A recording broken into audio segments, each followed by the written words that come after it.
foi frustrante, Vitor. Não, o governo não esperava por isso, esperava vender os 4 blocos. Esses 106 bilhões já era uma grana com a qual o governo estava contando, inclusive para fechar o resultado primário desse ano, inclusive para a partilha toda com estados e municípios. Então, os 106,5 bilhões eram constantemente mencionados por várias autoridades, pelo presidente da ANP, pelo ministro Bento, por todos aqueles que falavam a respeito do leilão do excedente da seção onerosa. As grandes petroleiras mundiais, as majors, ficaram totalmente fora da disputa. Haviam se inscrito para o leilão 14 empresas mundiais. 2 delas já tinham anunciado antes da semana passada que não participariam. A GP britânica e a Total francesa. E as 2 alegaram mais ou menos a mesma coisa, que estava muito caro e que a Petrobras tinha esse direito de preferência, o que afastava um pouco o apetite, afastava um pouco a concorrência. E isso acabou se notando também na hora da realização do leilão. Qual era o modelo escolhido, né? E por que a gente fala excedente da seção onerosa? Quando foi descoberto o pré-sal lá atrás, definiu-se que o modelo para a exploração dos campos seria por meio de seção onerosa para a Petrobras. Só que depois se descobriu que havia um excedente enorme de petróleo não calculado no início. E agora está sendo releiloado e uma parte do que for arrecadado vai ser usado para compensar a própria Petrobras, que fez os investimentos iniciais em alguns desses campos. E ficou acertado pelas regras do leilão, que demoraram muitos anos para serem definidas, e um vai e vem enorme de regras até se chegar a um modelo que a Petrobras poderia exercer o direito de preferência nesses lotes. E ela o fez em 2 lotes. Búzios, que é o principal de longe, o maior, que já está sendo explorado, e Itaipu. Nos outros 2, não. E foram os únicos que foram levados. Então, não é que teve pouca concorrência, não houve nenhuma concorrência. A Petrobras levou um dos campos, o enorme, que ela vai ter que fazer um investimento gigante em um consórcio, mas no qual ela é amplamente majoritária, com 90% de participação, e levou sozinha o outro campo. Isso significa que aquela compensação que ela esperava obter não só não virá, como ela terá de fazer um desembolso muito maior de recursos, coisa que ela não tem. É uma empresa que está saindo de um endividamento enorme, fruto do petrolão, fruto da pilhagem que houve nos governos petistas. Ela teve que se desalavancar muito, vender muitos ativos, fazer um desinvestimento massivo, sair de áreas que não eram o core business dela, para se recolocar no mercado e se recolocar na área de extração e produção de petróleo.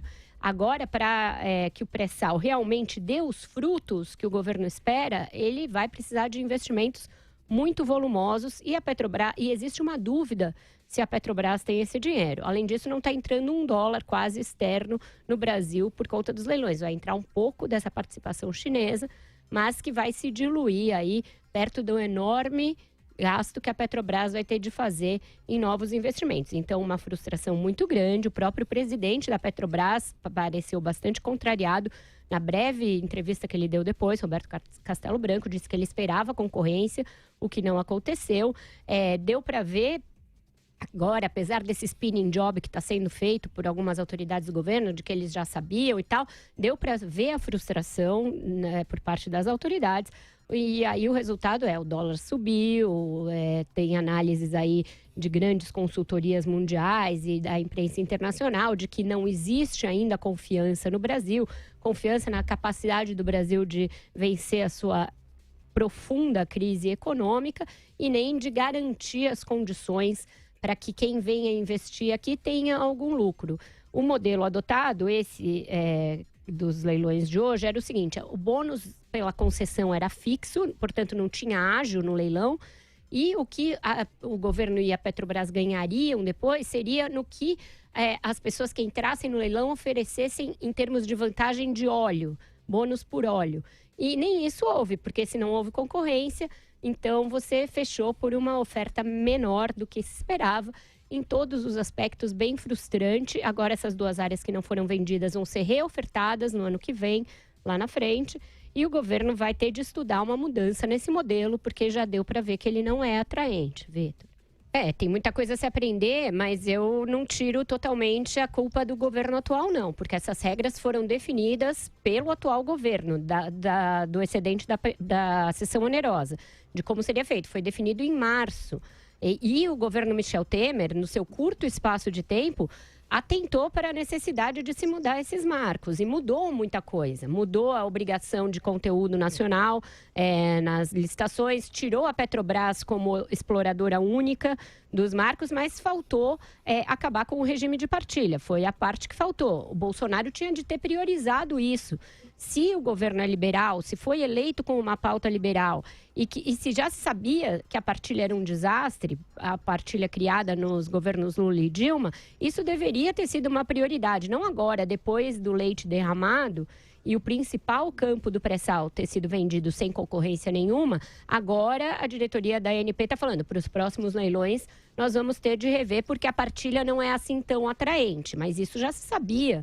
Já tem outro projeto, foi aprovado um projeto do Serra, acabando com o conteúdo nacional e com a questão da Petrobras como exploradora única. Mas ele próprio, José Serra, tem um outro projeto que acaba com a partilha nos blocos do pré-sal. Isso poderia ter sido priorizado, é algo que ele vem falando há anos.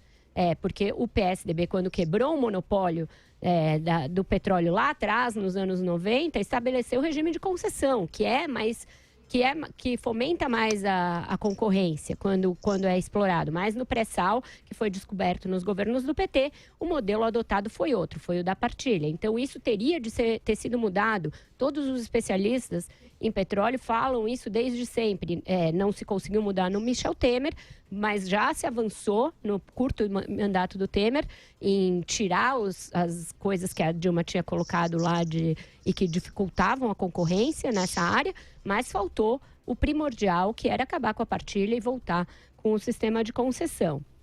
Dito isso, a gente fica aí com a dúvida se a Petrobras vai ter ferramenta na caixa para fazer os investimentos necessários para explorar esse pré-sal, porque existe uma janela também para que esse investimento seja útil para o Brasil, né? Tem uma discussão toda mundial de mudança de matriz energética, teve uma capa da Economist sobre qual é a duração aí da indústria do petróleo, quanto tempo ela vai continuar movimentando o dinheiro que ela movimenta ou crescendo a sua participação na economia mundial e quando vai começar a decrescer essa importância. E a gente ainda está começando a explorar uma riqueza que era tida como a nossa independência econômica, né, que o PT teceu loas ali a tudo que o pré-sal nos traria, mas a verdade é que a gente ainda está engatinhando nessa exploração e sem grandes investimentos externos, porque as pessoas olham para esse investimento e acham que é muito dinheiro